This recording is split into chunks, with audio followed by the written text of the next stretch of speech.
Buenos días. Nos vemos una vez más cada lunes en este espacio llamado Cartas Abiertas, el podcast. El día de hoy seguimos leyendo la fascinante historia de José. No sin antes invitarlos a que se suscriban, a que compartan, a que nos den un like.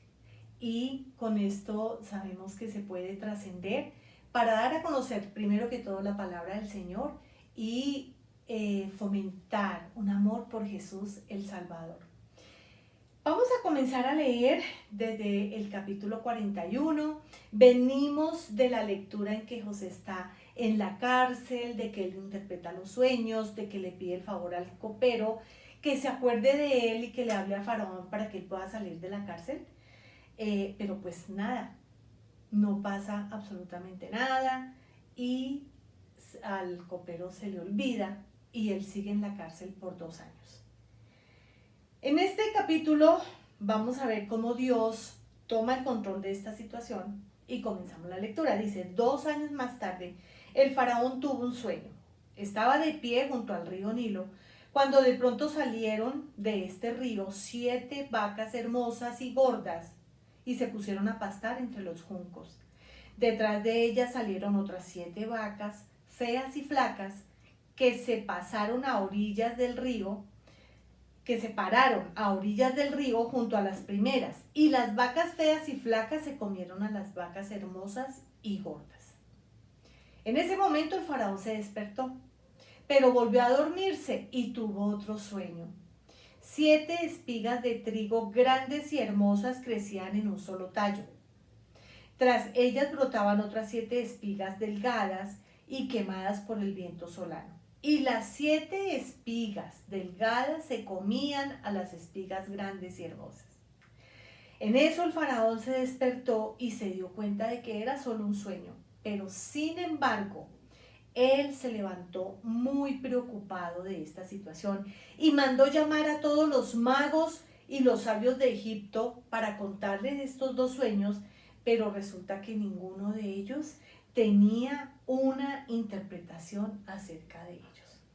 Entonces vamos a recordar lo que hablamos en el episodio anterior, que para esta cultura egipcia se había vuelto muy importante el poder adivinar esos sueños, el poderles dar una interpretación, solo que lo que sí es bien importante es que estos sueños que ellos interpretaban comúnmente no eran sueños dados de parte de Dios. Entonces por eso aquí habla de que mandó llamar a los magos, dice que mandó llamar a los magos, perdóneme, y a los sabios. Habían magos en esto porque eso se había convertido como una especie de magia. Entonces, cuando nadie puede interpretar estos sueños, el copero se acuerda y habla con este faraón y le dice, ahora me doy cuenta del grave error que he cometido. Cuando el faraón se enojó con sus servidores, es decir, conmigo y con el jefe de los panaderos, nos mandó a la cárcel bajo la custodia del capitán de la guardia. En una misma noche tuvimos 2 sueños, cada sueño con un propio significado, y allí le comienza a hablar de José, el esclavo hebreo, y le contó que José había interpretado esos sueños y que se habían cumplido tal como él lo había dicho. Y entonces en ese momento Faraón pues manda a llamar a José, lo sacan de la cárcel, lo afeitan, lo cambian de ropa, lo ponen bien bonito y se lo presentan a Faraón. Y Faraón comenzó a contarle el sueño, los sueños que él había tenido. Entonces José inmediatamente le contesta lo siguiente, le dice, no soy yo quien puede hacerlo, sino que es Dios quien le dará al faraón una respuesta favorable. Seguimos viendo a un José empoderado en convicción de lo que Dios era en su vida, y él no se iba a ganar glorias ajenas. La gloria era para Dios, no para él. Él sabía que era un instrumento de Dios para poder interpretar los sueños que Dios mandaba, sueños de parte de Dios.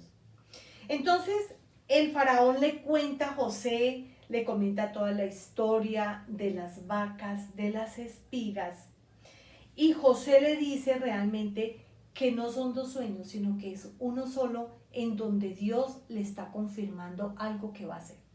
Y le contesta lo siguiente, le dice, en realidad los dos sueños del faraón son uno solo. Dios le ha anunciado lo que está por hacer. Entonces le comienza a decir, las 7 vacas hermosas y las 7 espigas hermosas son 7 años. Se trata del mismo sueño.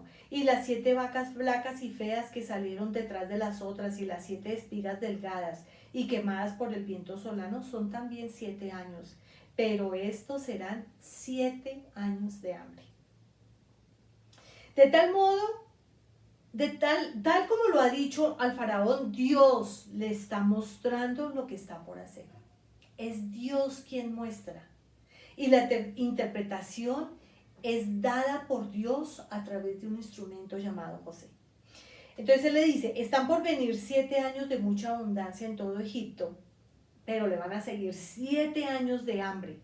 ¿Sí? Y dice que esa hambre puede acabar con todo Egipto, que va a ser tan terrible que nadie podrá acordarse de la gran abundancia que vivieron en Egipto, mucho más de estos últimos 7 que iban a, de los 7 abundantes, porque estos últimos 7 años iban a ser tan impactantes en hambre que ellos no iban a poderse acordar y que esto además iba a suceder muy, muy pronto.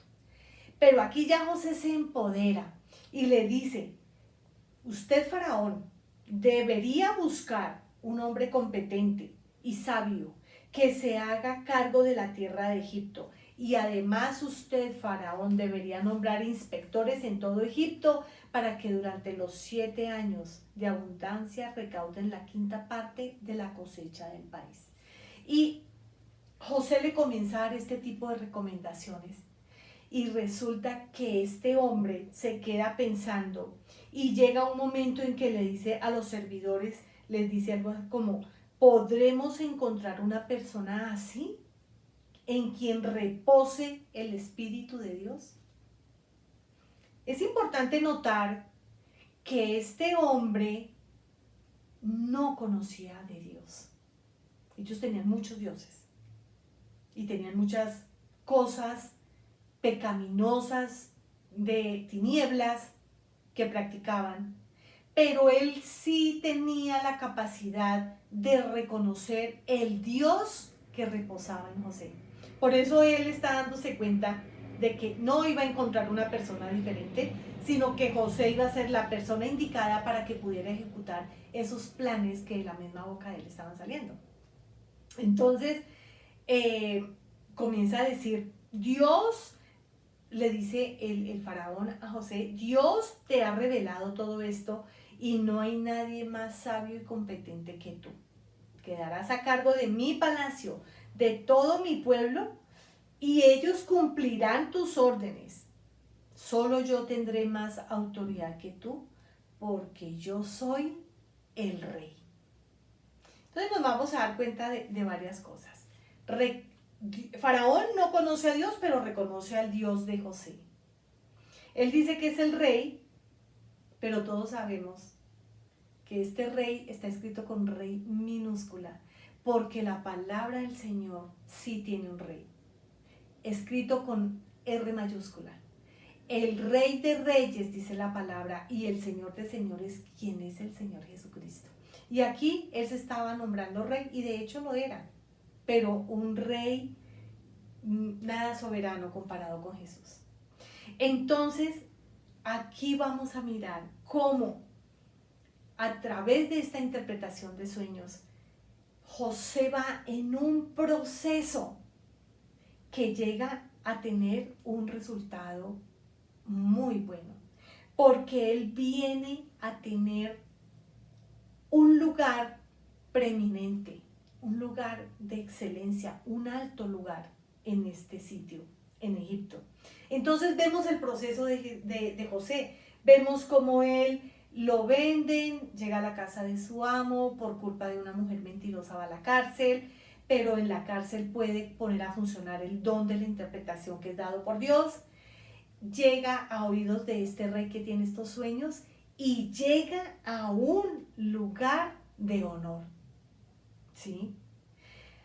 Aquí comienza a cumplirse, no promesa, pero sí los sueños de José. Y esos sueños que fueron los que llenaron de rabia y de envidia a sus hermanos, los vemos en el versículo 7, cuando les cuenta el primer sueño que estaba diciendo, resulta que estábamos todos nosotros en el campo atando gavillas. De pronto mi gavilla se levantó y quedó erguida, mientras que la de ustedes se juntaron alrededor de la mía y le hicieron reverencias. Aquí se comienza a cumplir el sueño. ¿Por qué motivo? Vamos a comenzar a leer acá. Dice, así que el faraón le informó a José, mira, yo te pongo a cargo de todo el territorio de Egipto. De inmediato el faraón se quitó. Miren ¿cómo llamarlo? Esta ceremonia que le hizo. Se quita el anillo oficial y se lo pone a José.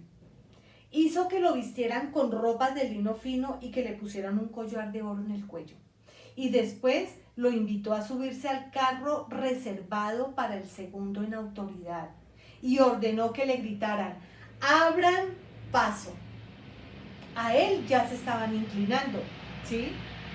Y dice que así fue como el faraón puso a José al frente de todo el territorio en Egipto. Pero si seguimos mirando los sueños que José tuvo, el segundo sueño que les compartió fue en el que veía que el sol, la luna y 11 estrellas le hacían reverencia. Este es un preámbulo a la reverencia que le iban a hacer su propia familia. Aquí ya comenzó la reverencia por parte de los mismos egipcios, porque había sido llamado o lo habían puesto segundo al mando. Bueno, entonces el faraón le dijo, yo soy el faraón, pero nadie en todo Egipto podrá hacer nada sin tu permiso. Y en el versículo 45 vemos algo importante y dice, y le cambió el nombre a José y lo llamó Safenat Panea.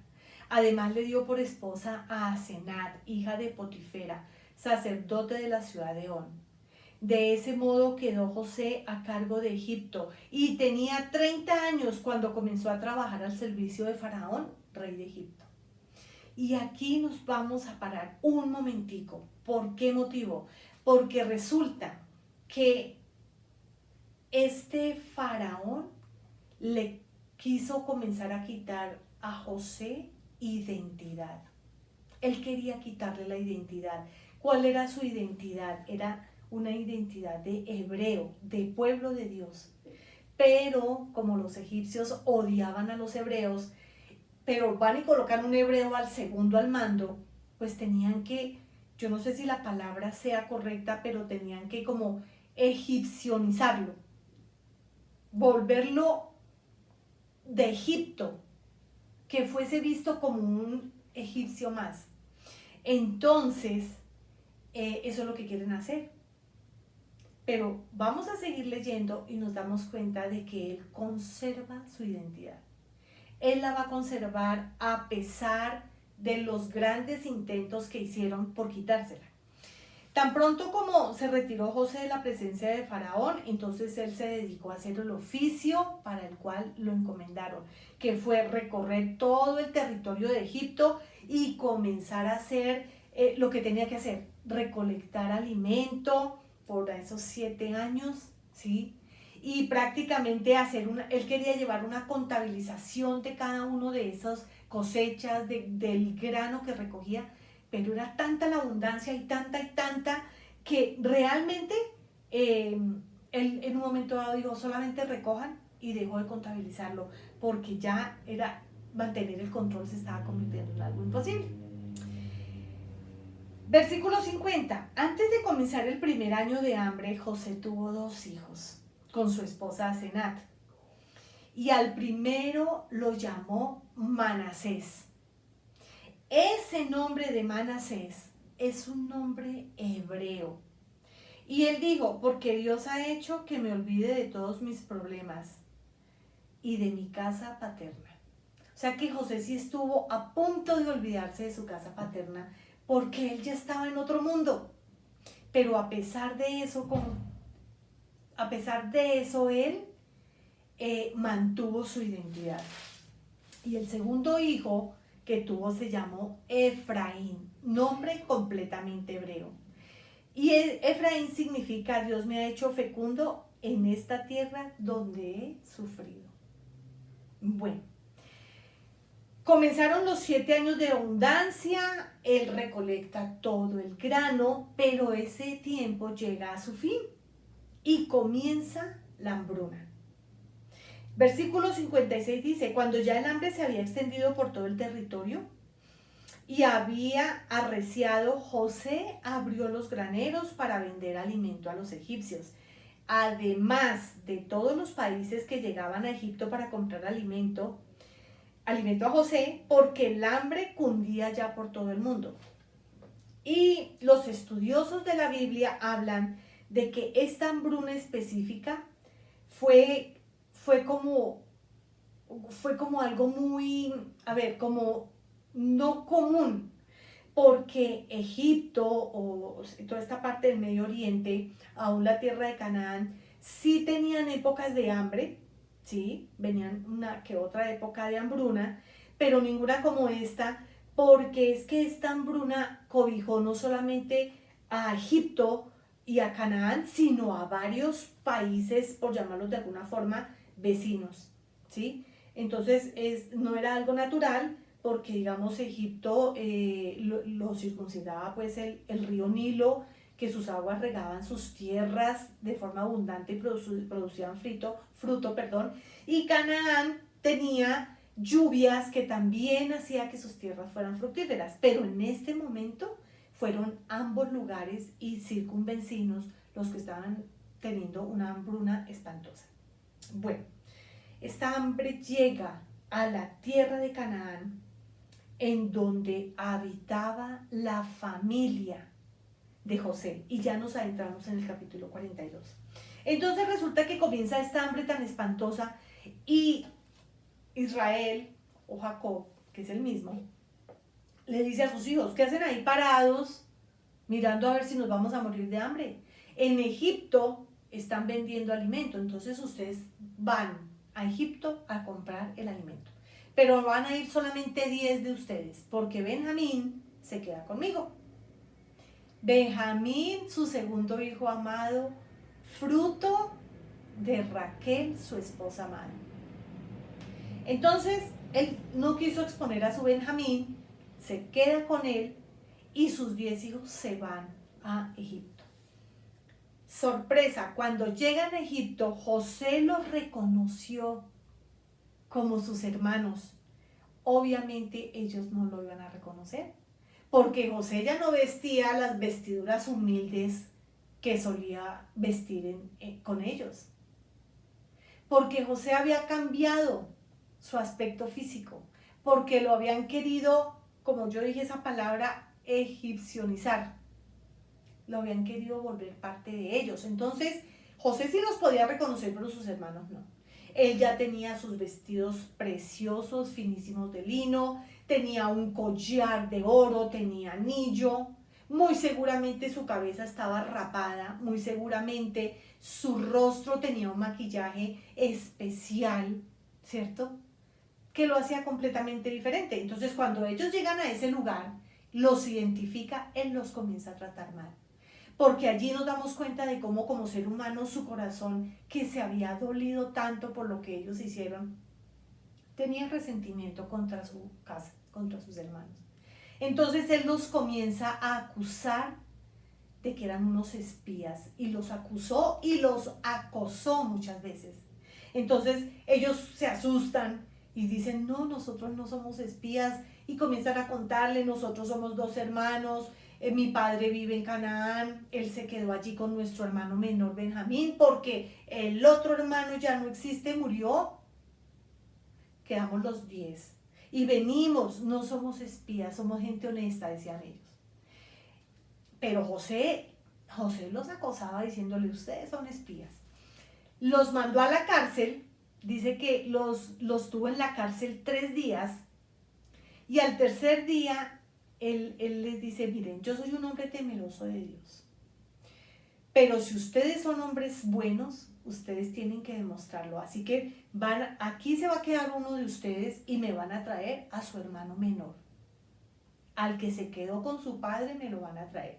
Así es que después de eso, y de increparlos, y de acosarlos, y de acusarlos, toma a Simeón y le ordena a esos egipcios, siervos de José, que lo aten y que lo manden a la cárcel y que les den el alimento por lo cual venían, que se vayan y alimenten a sus familias y que Simeón se queda como en esta, ¿cómo llaman esto? Como respaldando de que ellos van a volver con su hermano menor, y así fue.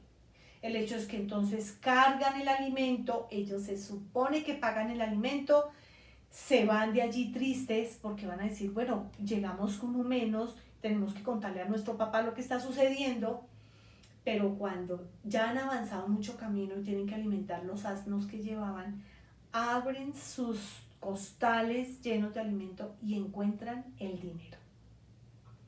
Ellos se asustan realmente mucho y llegan a donde su papá y les comentan, pero yo visualizo la imagen con respecto a estos hombres que la Biblia nos los ha mostrado como hombres violentos, hombres agresivos, hombres de pelea, pero van muy asustados. Y van asustados a donde su papá a contarles todo lo que les pasó. Y todo es todo. Desde cómo lo recibió ese siervo de Faraón, el segundo al mando, que no lo identificaron como su hermano, de todo lo que les pasó que dejaron a Simeón, lo que les pasó en el camino, o sorpresa, les devuelven el dinero, están muy asustados. Entonces, en el versículo 36, Jacob les dice a ellos, ustedes me van a dejar sin hijos. José ya no está con nosotros, Simeón tampoco está aquí y ahora se quieren llevar a Benjamín. Todo esto me perjudica. Bueno, pasa el tiempo, ellos saben que tienen una deuda pendiente, todo lo que ellos llevaron ya se les va acabando, ¿sí? Se les va acabando esa provisión y saben que tienen que volver a ese lugar a comprar alimento, pero están muy asustados porque por la deuda que tienen que llevar a su hermano menor, tienen que confrontarse ante el hecho de que el dinero les fue devuelto, no saben, no se explican cómo llegaron allá y tienen que volver a encontrarse con este hombre segundo al mando que les causaba mucho miedo. Entonces ya pasa ese tiempo y imagínense ustedes a este padre de familia, Israel, pensando cómo va a enviar a sus hijos a este lugar y que hallen gracia delante de los ojos de este hombre que le han narrado. Y yo me imagino a él pensando, pero ¿qué se le puede llevar de regalo, de obsequio a un hombre que lo tiene todo? ¿Qué se le puede regalar? Algo que realmente le impacte para que hallen gracia a sus hijos delante de él. Y él dice, vamos a leer el versículo 11 del capítulo ya 43, dice que este padre les dijo, ya que no hay más remedio, hagan lo siguiente. Echen en sus costales los mejores productos de esta región. Y yo me pregunto, ¿cuáles serían los mejores productos si estaban en hambruna, si la tierra no producía? Pero él dice, echen los mejores productos y llévenselo de regalo a ese hombre. Un poco de bálsamo, un poquito de miel, perfume, mirra, nueces y almendras. Lleven también el doble del dinero, pues deben devolver el que estaba en sus bolsas, ya que seguramente esto sí fue un error. Vayan con su hermano menor, lo entregó, y preséntense, ante ese hombre y hace una oración y les dice que el Dios Todopoderoso permita que ese hombre les tenga compasión y deje libre a su otro hermano y además vuelvan con Benjamín. En cuanto a mí, si he de perder a mis hijos, ¿qué le voy a hacer? Los perderé. Aquí encontramos a un Israel completamente resignado, resignado a perder 2 hijos, a perder también de pronto a un Simeón, resignado por las circunstancias, ¿sí? Y bueno, entonces ellos toman esos regalos, toman el dinero, toman a Benjamín y emprenden el viaje a Egipto. Y se presentan de nuevo ante José. Se presentan allí y dice lo siguiente aquí, en el versículo 16. Cuando éste vio a Benjamín con ellos, le dijo a su mayordomo: lleva a estos hombres a mi casa y luego mata un animal y prepáralo, pues estos hombres comerán conmigo al mediodía. Entonces José, ya un poco más reposadito, un poco más tranquilo, ve que ellos cumplieron. El mayordomo cumplió esa orden, los llevó a la casa, pero estos hombres realmente estaban muy asustados, porque ellos estaban esperando pues una reprimenda. O sea, si en el primer viaje los trató como los trató, pues en este cómo les iba a ir. Ellos pensaban que iban a ser atacados, que iban a ser nuevamente acusados, que los iban a hacer esclavos, pero pasó algo completamente diferente a lo que ellos imaginaron. Entonces el mayordomo los lleva, ellos comienzan a dar explicaciones, pero este mayordomo los trata súper bien. Y una de las cosas que les dice es: no tengan miedo, todo va a estar bien, no tengan miedo. El Dios de ustedes y el de su padre habrá puesto ese tesoro en sus bolsas. A mí me consta que yo recibí ese dinero que ustedes pagaron. O sea, como que él estaba dando fidelidad de que lo que le estaban diciendo era cierto. Y el mayordomo les llevó a Simeón y a todos y los hizo pasar a la casa de José. Y dice que allí les lavaron los pies, les dieron de comer a los asnos, y ellos por su parte prepararon lo que llevaban de regalo, porque José iba a llegar al mediodía y se lo iban a encontrar.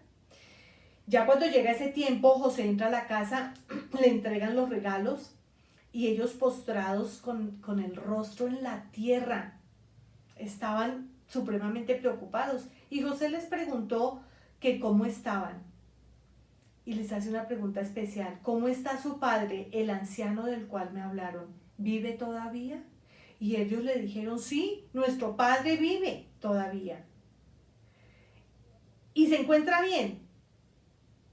Y vuelven y le hacen la reverencia y lo vuelven a honrar. Aquí se cumple exactamente el sueño de José. José sigue hablando con ellos. Este es su hermano menor del que me habían hablado. Que Dios te guarde, hijo mío. Bendijo a su hermano. Pero ya él, conmovido por la presencia de su hermano, no pudo contener el llanto, sale de allí y se echa a llorar desconsoladamente. Allí él estaba, yo pienso, sanando su corazón, porque fue mucho el daño que sus hermanos hicieron. Pero bueno, aquí los tiene nuevamente y los está bendiciendo de alguna forma. Y entonces él, bueno, él se recompone de la situación, se lava la cara, se calma y sale y le dice a sus siervos: sirvan la comida. En el versículo 32 dice que a José le sirvieron en un sector, a los hermanos en otro sector, y en otro sector más a los egipcios que comían con José. Los egipcios no comían con los hebreos, porque para los habitantes de Egipto esto era una abominación. Entonces los hermanos de José estaban sentados frente a él, de mayor a menor, y unos a otros se miraban con asombro. ¿Cómo estarían de asombrados de ver ese recibimiento completamente opuesto a lo que ellos estaban esperando? Ellos estaban esperando quedar como esclavos, presos, pero estaban siendo tratados de una forma muy diferente. Dice que las porciones les eran servidas desde la mesa de José, pero a Benjamín le servían porciones mucho más grandes que a los demás. En compañía de José todos bebieron y se alegraron. Ellos tuvieron un tiempo de refrigerio, de descanso, de decir: las cosas salieron bien. Pero en esta parte podemos ver cómo los prejuicios de una cultura salen a relucir. y digamos que no se podían sentar todos en la misma mesa. Muy seguramente por dos aspectos. Primero, por jerarquía. José era el segundo al mando, entonces tampoco se podía, entre comillas, voy a usar una palabra, no sé, se me viene a la cabeza, no se podía revolver aún con los mismos egipcios que le servían y mucho menos con un grupo de hebreos, ¿cierto? Porque esos hebreos pues eran abominables. Y también entonces aquí entra como un ritual entre los egipcios de no contaminarse con el hebreo. ¿Sí? Entonces José en una posición de jerarquía no se podía contaminar con el hebreo, pero tampoco se iba a relacionar con los mismos egipcios porque él estaba en un nivel mayor. Nos podemos dar cuenta de esto. Vamos a continuar leyendo. Para el próximo capítulo los espero, para que sigamos mirando cómo la historia de José impacta fuertemente la historia del pueblo de Israel. Les bendigo y los invito a que nos sigan acompañando. En 8 días nos volvemos a ver. Por favor, sigan compartiendo y sigan dando ese like para que este podcast trascienda y trascienda, no sé cómo, en el internet, por los aires, y sea conocida la palabra del Señor. Mil bendiciones.